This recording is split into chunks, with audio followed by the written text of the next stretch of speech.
Did you find anything in the MDT? Brad asked as he drove to the address we pulled off the victim's license. Jonathan Gardner doesn't have a record. I don't think he's ever even had a parking ticket. I stopped tapping on the mobile data terminal and pulled out my phone. Let me see if I can find anything else on social media. We're going to have to make the notification. Every cop hated this part of the job. Most were lucky enough to avoid having to do it, but we weren't so lucky. I didn't see a ring on his finger. Do you think he's married? No. My partner let out a sigh. Okay, what about kids? Just give me a second. I hope he doesn't have kids. Me too. According to his license, he's 28. He could have kids. Then again, I'm a little older than he is and I don't have any kids. So I guess that doesn't mean anything. Are you sure about that, Brown Eyes? It's not like you'd necessarily know if you did. I don't. Are you sure? I teased.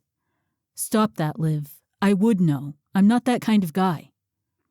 Does Ellie have kids? Oh, hey, wasn't she out on maternity leave these last few months?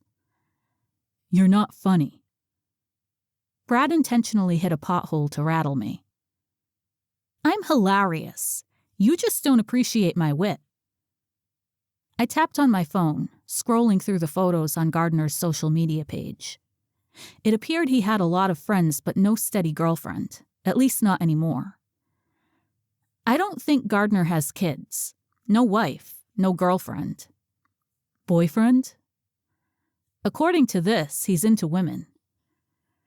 Are you looking at his dating profile? Brad's lip quirked in the corner. You know, you could try one of those dating sites.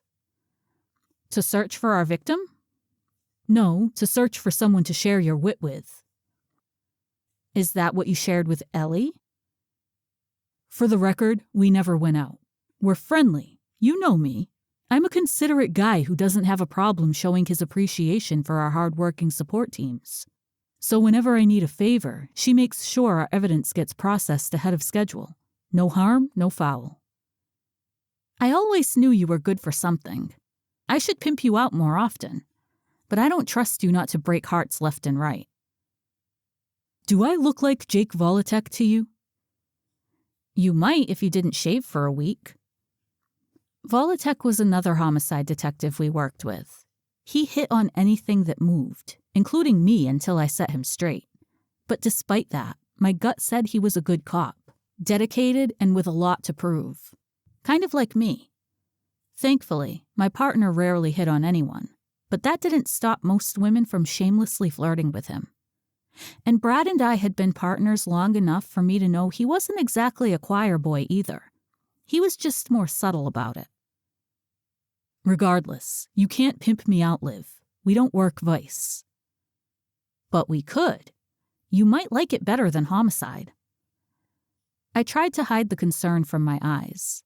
Brad never wanted to work homicide, but he transferred because it's what I wanted. He could have stayed in intelligence, but he wouldn't leave me. He made it clear we were in this together, even if it meant starting some days with his head in a barf bag. He pulled into a space and cut the engine.